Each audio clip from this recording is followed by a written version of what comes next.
Katy Perry's Electric. Music to come for the Red Hot Chili Peppers, the Veronicas, and also a nice one from King and Country. Talking with Rikki Lambert about water and the international ownership of it. And Rikki, a Productivity Commission report came out yesterday with some interesting findings. Yeah, they did. They've updated the water register, as it were, when it comes to foreign ownership of water. And actually, the full report makes some references to a number of polls that have shown that Australians are very concerned. We're talking 70 to 80% of all Australians, metro and country, concerned about the foreign ownership of water. The latest figures show 11% of all the water in Australia is owned by foreign interests. It's interesting because Helen Dalton has been a strong advocate in the seat that is covered by the whole length of the Murray, almost right from, I guess, Moama right through to the South Australian border. So she has an interest in water, and in the New South Wales government is quite vocal. This is what she's had to say about foreign ownership. I think we should be really concerned about foreign ownership of our water, and they're saying that it's only 11%. I think 11% is a huge number.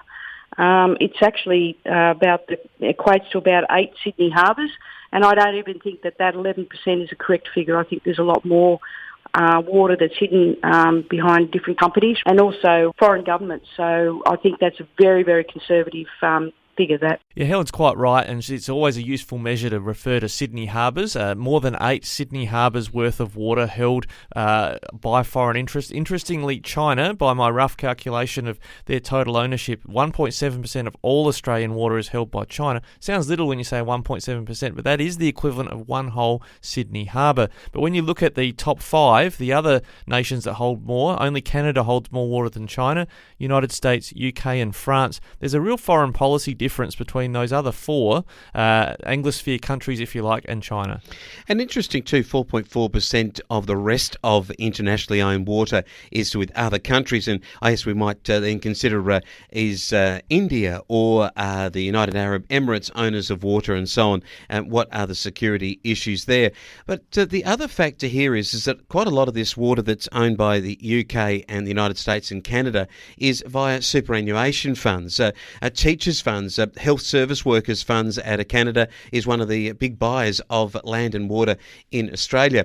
And I think we go back to another question on the ownership of water, and that is that if the Australian government at a federal level has a register, and we know about this, then why would we have more detail on who owns our water at a state level, and then what the people who own water have to do legally, if you like, to sell that water? I mean, we have brokers and so forth that could well sell water to an international buyer, and it only really gets triggered if it hits the Foreign Investment Review Board. Look, great points, Wayne, and in fact Helen Dalton mentioned that in the interview that you can listen to at length at flownews24.com.au, where she felt that the water market, that horse has bolted. She wasn't a supporter of water being detached from land and that sort of thing, but that this water market is now being marketed internationally as a great investment product, like you say, for superannuation funds.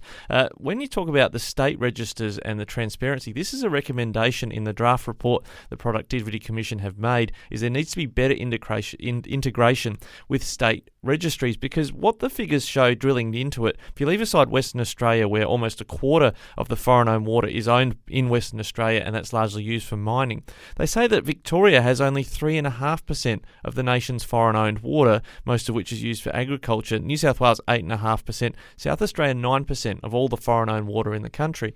What that tells me, it seems odd that Victoria just 3.5%. Maybe the integration with the Victorian records isn't adequate to really get to the bottom, as Helen Dalton is saying, or whether it's actually more than 11% that's foreign held. Yes, and the implications of if that was China.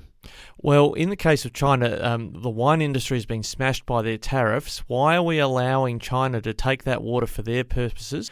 Why are we allowing them to take that water? Maybe we could hit back and say, well, we're going to not let you take that water allocation this year. We're going to give that back to our wine growers so they can grow more grapes to send to other markets. Yeah, very good point.